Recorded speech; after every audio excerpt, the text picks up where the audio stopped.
Hello friends, welcome back M K knowledge group में आप सभी का स्वागत है। आज इस वीडियो में हम बात करेंगे संविधान के महत्वपूर्ण क्वेश्चनों को, जो कि सीजीपीएससी, व्यापम और महत्वपूर्ण एग्जामों में आए हुए क्वेश्चन को देखेंगे, जो मंडी इंस्पेक्टर की दृष्टि से काफ़ी महत्वपूर्ण रहने वाला है। हर एग्जाम में लगभग 12 से 15 क्वेश्चन संविधान से पूछ लिए जाते हैं, तो संविधान का एक बहुत बड़ा महत्व होता है हर एग्जाम की दृष्टि से।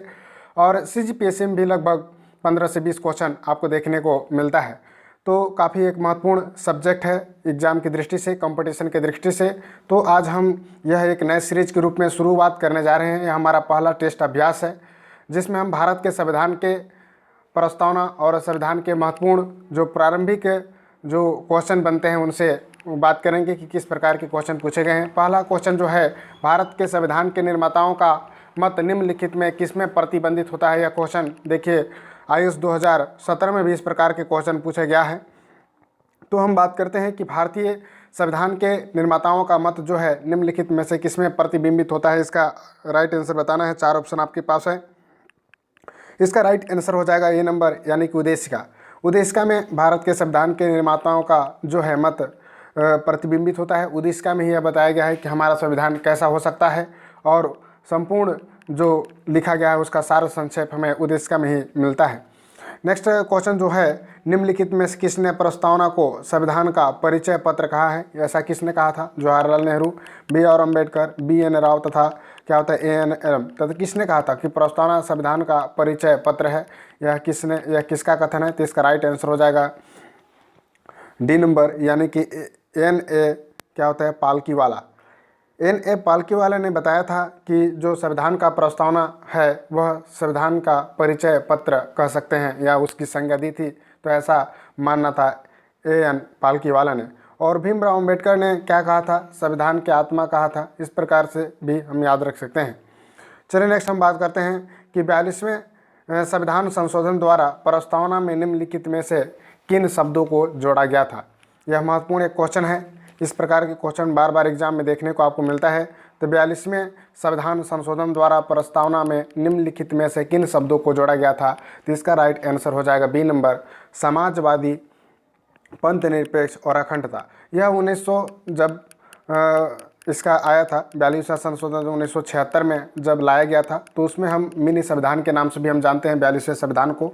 और उसमें प्रस्तावना में महत्वपूर्ण रूप से यह प्रस्ताव किए गए थे कि समाजवादी और पंथ निरपेक्षता और अखंडता शब्द नए रूप से जोड़े गए थे। तो ये क्वेश्चन बार बार रिपीट होता है, और 42वें संशोधन के बारे में भी कई क्वेश्चन अक्सर पूछे जाते रहे हैं। नेक्स्ट क्वेश्चन है, प्रस्तावना से संबंधित निम्नलिखित कथनों पर विचार कीजिए। प्रस्तावना की उत्पत्ति जवाहरलाल नेहरू द्वारा 13 दिसंबर 1946 को प्रस्तुत उद्देश्य प्रस्ताव से हुई थी। प्रस्तावना को उद्देश्य का नहीं कहा जा सकता है। उपरोक्त में से कौन सा कथन सत्य है? इसका राइट आंसर बताना है।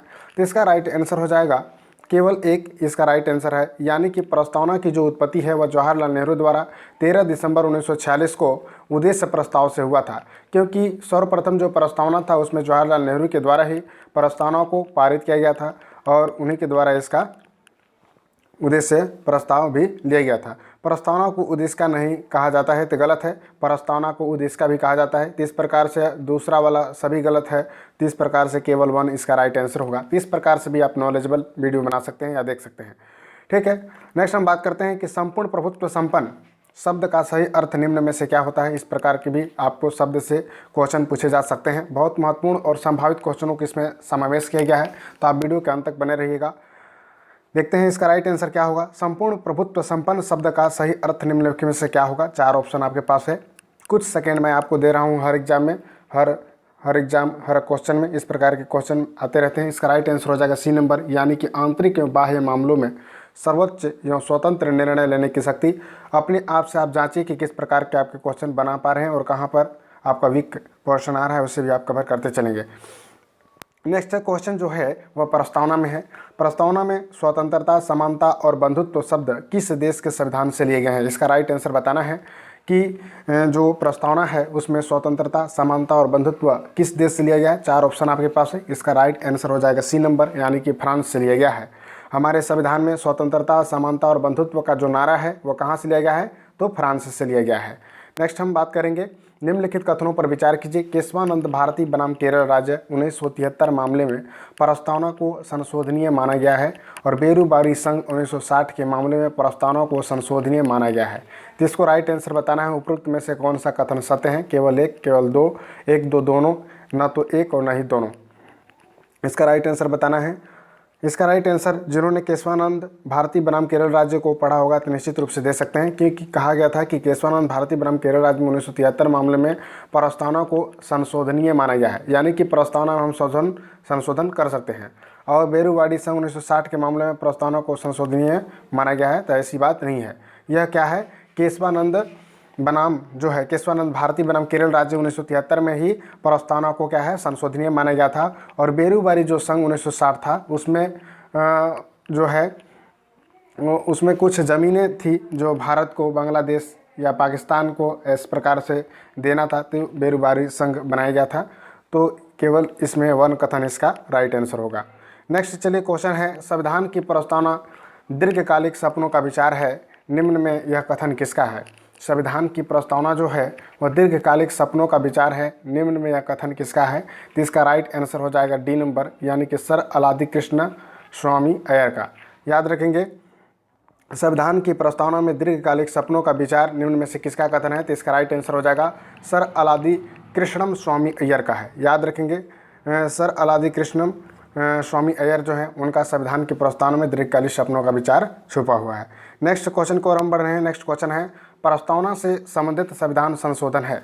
तो प्रस्तावना में एक बार ही संशोधन हुआ था, और कब हुआ था? तो आप लोग सभी लोग जानते हो। इसका राइट आंसर हो जाएगा 42वें संविधान संशोधन 1976 में किया गया था, जिनमें समाजवादी, पंथनिरपेक्ष और अखंडता शब्द को जोड़ा गया था। 1976 आप याद रखेंगे, 42वां संविधान संशोधन, और जिसे हम मिनी संविधान के नाम से भी हम जानते हैं।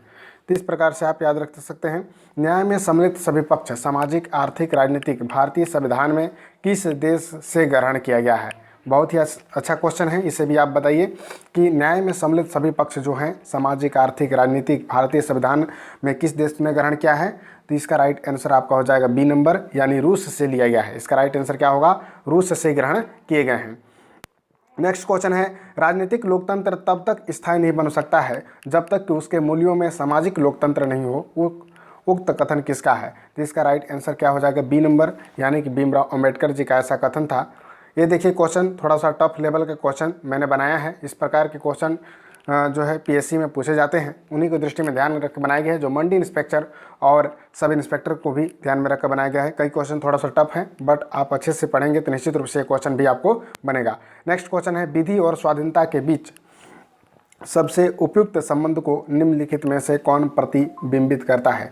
इसका राइट आंसर बताना है। आईएएस 2018 में पूछा गया था। ऐसे क्वेश्चनों को भी इसमें सम्मिलित किया गया है जो आईएएस 2018 में भी पूछे गए थे।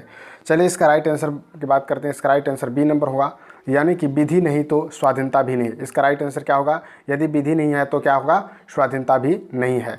नेक्स्ट क्वेश्चन है, भारत में निम्नलिखित में से समाजवाद के रूप में समाजवाद के किस स्वरूप को अपनाया गया है? तो भारत में जो है समाजवाद के किस स्वरूप को अपनाया गया है? तो इसका राइट आंसर आपका हो जाएगा सी नंबर, लोकतांत्रिक समाजवाद को अपनाया गया है। नेक्स्ट क्वेश्चन है, भारत में लोकतंत्र का कौन सा स्वरूप प्रचलित है? तो भारत में लोकतंत्र का अप्रत्यक्ष लोकतंत्र का स्वरूप जो है प्रचलित है। उद्देश्य प्रस्ताव संविधान सभा में कब प्रस्तुत किया गया था? तो इसका राइट आंसर हो जाएगा, उद्देश्य जो प्रस्ताव था वह 13 दिसंबर 1946 को जवाहरलाल नेहरू द्वारा संविधान में क्या है प्रस्तुत किया गया था। तो इस प्रकार से आप याद रख सकते हैं। नेक्स्ट क्वेश्चन है, भारतीय गणतंत्र की 26 जनवरी 1950 को सभी संवैधानिक वस्तुस्थिति क्या थी जब संविधान लागू किया गया था? तो इसका राइट आंसर हो जाएगा आपका सी नंबर, यानी कि संपूर्ण प्रभुत्व संपन्न लोकतांत्रिक गणराज्य था। ठीक है, लेकिन कुछ समय बाद उसे क्या कर देगा? चेंज कर देगा जो है संविधान में लागू करते हुए। तो संपूर्ण प्रभुत्व संपन्न लोकतांत्रिक गणराज्य था जब 26 जनवरी 1950 को संविधान लागू हुआ था या बना था। निम्नलिखित शब्दों में से कौन सा शब्द सन 1975 में भारतीय संविधान की प्रस्तावना में सम्मिलित नहीं था? तो 1975 में भारतीय संविधान में सम्मिलित नहीं था, तो कौन सा? देखिए, बंधुता, समानता, संप्रभु, अखंडता। तो हम बात करेंगे कि 1976 में जब 1976 में 42वें संविधान संशोधन हुआ था, उसमें 3 नए शब्द जुड़े थे हमारे जो भी प्रस्तावना है, जिसमें हम जान सकते हैं कि समाजवादी, पंथ निरपेक्षता और अखंडता। तो इसमें अखंडता राइट आंसर होगा, यानी कि अखंडता जो था 1975 से पहले नहीं जोड़ा गया था, 1976 में से जोड़ा गया था। नेक्स्ट हमारा जो क्वेश्चन है, निम्नलिखित में से कौन भारत को धर्मनिरपेक्ष राज्य वर्णित करता है? तो भारत का धर्मनिरपेक्ष कहाँ पर बताया गया है? तो इसका राइट आंसर हो जाएगा 18 का बी नंबर, यानी संविधान की प्रस्तावना में भी बताया गया है कि हम धर्मनिरपेक्ष, पंथ निरपेक्ष की महत्वपूर्ण बात किया गया है। नेक्स्ट क्वेश्चन है, निम्नलिखित उद्देश्यों में से कौन सा एक भारत के संविधान की उद्देश्य में सनिष्ठ नहीं है? तो इसका राइट आंसर बताना है 19 का बी नंबर, यानी आर्थिक स्वतंत्रता जो है संविधान के उद्देश्य में सनिष्ठ नहीं है, यानी कि बताया नहीं गया है, जबकि विचार की स्वतंत्रता, अभिव्यक्ति की स्वतंत्रता और विश्वास की स्वतंत्रता को भी बताया गया है। आप हमें कमेंट करके बताइए कि क्वेश्चन की प्रकृति आपकी कैसी लग रही है, क्वेश्चन कैसा है, आपको कहीं पर क्या डाउट है, कुछ भी कमेंट कर सकते हैं हमें, और हमें बता सकते हैं कि किस प्रकार से हमारा वीडियो आपको एग्जाम में सफलता देने में सहयोग प्राप्त कर रहा है। कुछ भी कमेंट करके हमें ज़रूर बताएं। प्लीज़ लाइक शेयर सब्सक्राइब कीजिएगा। निम्नलिखित उद्देश्यों में से कौन सा एक भारत के संविधान की उद्देश्य में सनिहित नहीं है? तो इसका राइट आंसर हो जाएगा आर्थिक स्वतंत्रता की बात नहीं किया गया है, जबकि विचार की स्वतंत्रता, अभिव्यक्ति की स्वतंत्रता और विश्वास की स्वतंत्रता की बात हमारा संविधान में उद्देश्य में बताया गया है। सभी व्यक्ति पूर्णतः और समान रूप से मानव है, यह सिद्धांत जाना जाता है। तो इसका राइट आंसर हो जाएगा ए नंबर, यानी कि सार्वभौमिकता का सिद्धांत के नाम से हम इसे जानते हैं। नेक्स्ट क्वेश्चन है, निम्नलिखित में से कौन भारतीय संविधान की प्रस्तावना में उल्लेखित नहीं है? तो इसका राइट आंसर हो जाएगा आपका डी नंबर, यानी कि धार्मिक न्याय की भी बात हमारे जो है प्रस्तावना इसका में नहीं किया गया है, जबकि सामाजिक न्याय, आर्थिक न्याय और राजनीतिक न्याय की बात करता है। नेक्स्ट हमारा क्वेश्चन है, भारतीय संविधान का कौन सा भाग संविधान की आत्मा कहलाता है? आत्मा कहलाता है। इसका राइट आंसर हो जाएगा आपका सी नंबर, यानी उद्देशिका को ही आत्मा कहा जाता है। भारतीय संविधान का आत्मा कहा जाता है उद्देशिका को। इसका राइट आंसर क्या होगा? उद्देशिका को भारतीय का कितने बार पूछा गया है। नेक्स्ट है, निम्नलिखित विवादों में से किसने सर्वोच्च न्यायालय ने प्रस्ताव को भारतीय संविधान की मौलिक संरचना का भाग स्वीकारा है? तो पिछले बार भी हमने कमेंट में किया था, इसका केशवानंद भारती बनाम में बताया गया था कि जो सर्वोच्च न्यायालय ने बताया था कि प्रस्तावना जो है वो भारतीय संविधान के मौलिक संरचना के भाग के अंतर्गत स्वीकार किया गया है। आप जान सकते हैं कि कितने क्वेश्चन आपने सही किए हैं और कहाँ पर आपका वीक पोर्शन है, क्योंकि 1-2 क्वेश्चन हमेशा उद्देश्य का प्रस्ताव से संबंधित क्वेश्चनों को ले लिया जाता है। देख रहे हैं कितने बार क्वेश्चनों को पूछा गया है, रिपीटेड भी किए गए हैं। तो भारतीय संविधान के उद्देश्य में कितने प्रकार के न्याय की व्यवस्था की गई है? तो आर्थिक, राजनीतिक और क्या है, सामाजिक। इस प्रकार से कितने न्याय की बात की गई है? तो तीन प्रकार की न्याय की बात करता है हमारा उद्देश्य का जो है, हम भारत के लोग भारत को एक संपूर्ण प्रभुत्व संपन्न लोकतांत्रिक राज्य बनाने के लिए तथा इनके समस्त नागरिकों को इस प्रकार से जो हमारा प्रस्तावना है आप लोगों ने पढ़ा ही होगा। एक बार हम आपको बता देते हैं कि हम भारत के लोग भारत को एक संपूर्ण प्रभुत्व संपन्न लोकतांत्रिक गणराज्य बनाने के लिए, पंथ निरपेक्ष बनाने के लिए तथा उनके समस्त नागरिकों को सामाजिक, आर्थिक, राजनीतिक न्याय, विचार, व्यक्ति, विश्वास, धर्म और उपासना की स्वतंत्रता, प्रतिष्ठा, अवसर की समता प्राप्त करने के लिए तथा उन सब में व्यक्ति की गरिमा और स्वतंत्र की एकता, अखंडता सुनिश्चित करने वाली बंधुता बढ़ाने के लिए दृढ़ संकल्प होकर अपनी इस संविधान सभा में आज तारीख 26 नवंबर 1949 को मिति मार्ग से शुक्ल सप्तमी संवत 2006 विक्रमी को द्वारा इस संविधान को अंगीकृत, अधिनियमित और आत्मर्पित करते हैं। ठीक है, तो इस प्रकार की आप याद रखिएगा। निम्नलिखित में से कौन एक भारतीय संविधान के उद्देश्यों को प्रतिबिंबित करता है? तो इसका राइट आंसर हो जाएगा भारतीय संविधान का उद्देश्य को प्रतिबिंबित करता है। तो उद्देश्य क्या होना चाहिए, ऐसा कहाँ पर बताया गया है संविधान में? मौलिक अधिकार में, संविधान की प्रस्तावना में, राज्य की नीति निश्चित में, संसद में। तो इसका भी राइट आंसर क्या हो जाएगा आपका? बी नंबर, यानी संविधान के प्रस्तावना में बताया गया है कि हमारा संविधान का उद्देश्य क्या है। ठीक है, भारतीय संविधान की प्रस्तावना में किस स्वतंत्रता का वर्णन नहीं है? तो धर्म की स्वतंत्रता की वर्णन है, विचार की स्वतंत्रता का वर्णन है, आर्थिक स्वतंत्रता की वर्णन वहाँ पर बताया नहीं गया है, जबकि विचार, व्यक्ति और विश्वास धर्म के बताया गया है। ठीक है, चलिए नेक्स्ट हम बात करते हैं, निम्नलिखित में से किस बात में उच्चतम न्यायालय ने धारणा प्रस्तुत की कि उद्देश्य का संविधान का भाग है? तो फिर से वही क्वेश्चन पूछा गया है। तो इसका राइट आंसर हो जाएगा आपका सी नंबर, यानी कि बहुमन बनाम यूनियन ऑफ इंडिया में भी कहा गया था कि उद्देश्य का संविधान का ही भाग है। नेक्स्ट हमारा क्वेश्चन है, निम्नलिखित में कौन सा सही है? तो इसका राइट आंसर है सी नंबर, यानी कि सामाजिक समानता जो है संविधान में प्रत्याभूत है। ये भी क्वेश्चन क्या है? राइट है। नेक्स्ट क्वेश्चन है, निम्नलिखित में से भारत के संदर्भ में धर्मनिरपेक्ष शब्द का सही भाव क्या है? तो धर्मनिरपेक्ष का सही भाव भारत के संदर्भ में क्या होगा? तो इसका राइट आंसर आपको बताना है, भारत में राज्य का कोई अपना धर्म नहीं है। इसका राइट आंसर डी नंबर होगा। नेक्स्ट हमारा क्वेश्चन है, निम्नलिखित में से भारतीय संविधान की प्रस्तावनाओं को हमारे संप्रभु प्रजातांत्रिक गणतंत्र की जन्म कुंडली किसने कहा है? तो इसका राइट आंसर क्या होगा? डी नंबर, महात्मा गांधी ने कहा था, सॉरी के एम मुंशी ने कहा था कि हमारा जो भारतीय संविधान है वो क्या है, हमारे संप्रभु प्रजातांत्रिक गणतंत्र की जो है जन्म कुंडली है। ठीक है, तो प्रस्तावना को ऐसा कहा था, प्रस्तावना को किसने कहा था, के एम मुंशी ने कहा था प्रस्तावना को कि हमारे संप्रभु प्रजातांत्रिक गणतंत्र की जन्म कुंडली है प्रस्तावना। नेक्स्ट क्वेश्चन की ओर हम बढ़ रहे हैं। नेक्स्ट हमारा क्वेश्चन है भारत के संविधान की उद्देशिका के बारे में निम्नलिखित में से कौन सा सही है। तो इसका राइट आंसर आपका बताना है। इसका राइट आंसर ए नंबर होगा, यानी कि उद्देशिका जो है संकल्प जवाहरलाल नेहरू द्वारा प्रस्तुत किया गया था और वह संविधान सभा द्वारा पारित किया गया जो अंततः उद्देशिका बना था। ये कथन केवल राइट है, बाकी सभी कथन क्या हैं, गलत हैं। सॉरी, इसमें देखिए ऑप्शन दिया गया है, एक कथन भी सही है, दूसरा कथन भी सही है, तीसरा कथन भी सही है। तो इस प्रकार से आप देखेंगे, जैसे कि इसमें लिखा है कि उद्देश्य संकल्प जवाहरलाल नेहरू द्वारा पारित किया गया था, संविधान द्वारा पारित किया गया था, तो ये कथन सही है। उद्देशिका का विचार जो है संयुक्त राज्य अमेरिका के संविधान के लिए गया भी कथन सही है। और समाजवादी पंथ निरपेक्ष शब्द 42वें संविधान संशोधन द्वारा 1976 में अपनाए गए थे, ये भी कथन क्या सही है। उद्देशिका भारत के नागरिकों के मूल अधिकारों से सम्मानित करती है, तो ऐसा बात नहीं है, मूल अधिकारों से सम्मानित नहीं करता है। नेक्स्ट हमारा क्वेश्चन है भारतीय संविधान की उद्देशिका के बारे में निम्नलिखित में से कौन सा कथन सही है। आपको इतने प्रकार से क्वेश्चन दिया गया है।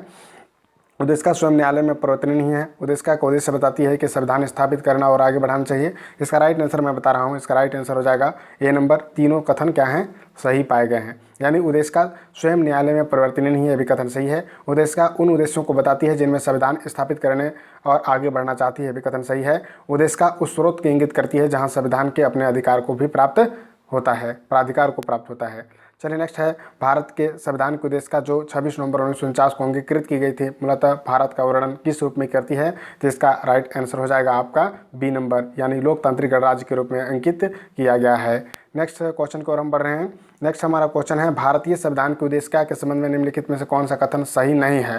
तो आपको इसका राइट आंसर बताना है डी नंबर, यानी कि शब्द पंथ निरपेक्ष सदैव उद्देशिका का एक अंश था। यह कथन क्या है, सदैव नहीं था, क्योंकि उद्देशिका जो कब जोड़ा गया था पंथ निरपेक्ष, तो जोड़ा गया था 1976 में, जो है 42वें संविधान संशोधन द्वारा। भारतीय संविधान की उद्देशिका में समाजवादी शब्द निम्नलिखित में से किस संशोधन द्वारा जोड़ा गया था, तो 42वें संविधान 1976 द्वारा। तो इसी प्रकार के नए वीडियो के लिए प्लीज़ हमारे इस चैनल को लाइक कीजिए और पीडीएफ के लिए हमारे Telegram group MK knowledge group को भी सब्सक्राइब कीजिए, वहाँ पर आपको पीडीएफ अपलोड होगा। फिर मिलते हैं किसी नए वीडियो में। Thank you very much. जय हिंद, जय भारत।